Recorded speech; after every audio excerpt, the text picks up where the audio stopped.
Good morning, class 9. I welcome you all to yet another session of the subject Democratic Politics.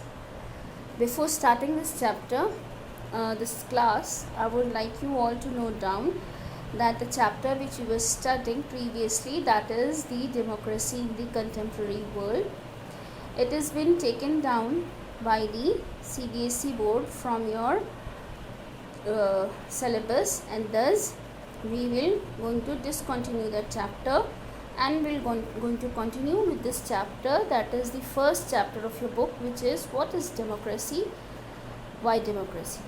Okay, never mind, even though we are not supposed to give the exam for that chapter, but still we have learned some very valuable lesson from the chapter, which will going to help us in understand this chapter, the present chapter, that is what is democracy, why democracy, in a better manner.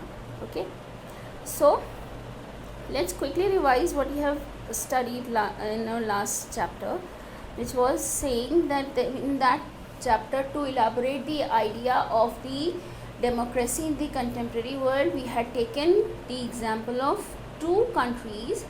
The first one was Chile and the another one was Poland.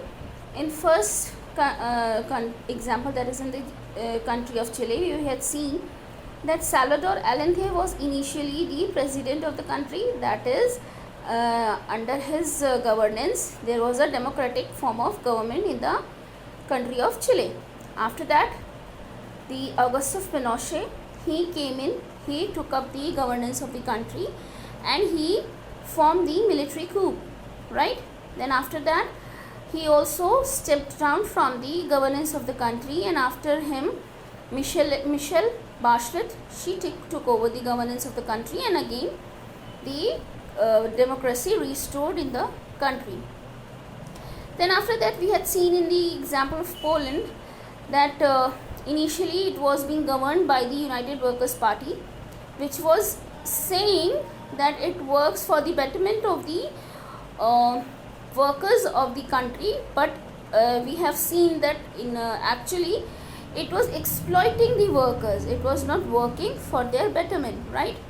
And thus, since it faced lots of resentment from the people of the country, it finally gave up the governance of the country, and like Wałęsa, he became the president of the country, and again the democracy restored in Poland, right? Now you have a small homework to do. What is that? The homework is that you find out that which country didn't had initially a democratic country, and up till 2000, that is the 20th century, which are the countries who had turned out to be a democratic form of government. Okay, this is your homework. Now let's again come to the question, what is democracy? See, to know what exactly democracy is, we have to have a clear idea from our previous chapter. Again, I would like to mention that in the previous chapter we had seen two types of governance in both the countries, that is in Chile and Poland. In Chile, it was the governance of military coup, which was being formed by Augusto Pinochet, and after him Michelle Bachelet came. She became the president.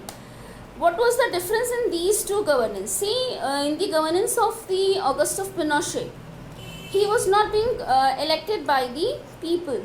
Rather, Michelle Bachelet, she was elected by the people, and then she took over the governance of the country, right? Similar was the case with the governance in the Poland, that is the United Workers' Party, which was saying that it was working on the behalf of the people, but it was not an elected government. We all know that it was governing the country on its own will and wish, right? But after it stepped down from the governance of the country, Lech Wałęsa, who was he? He was the president of the Poland, who became the president of the Poland after this United Workers Party gave her the governance of the country. So in the context of Lech Walesa, we have seen that he was elected by the people of the country. Okay. So here, are we getting our answer to the question, that is, what is governance? So the answer is enough that the governance is all about elections. So to answer this question, the answer is no. Because why no?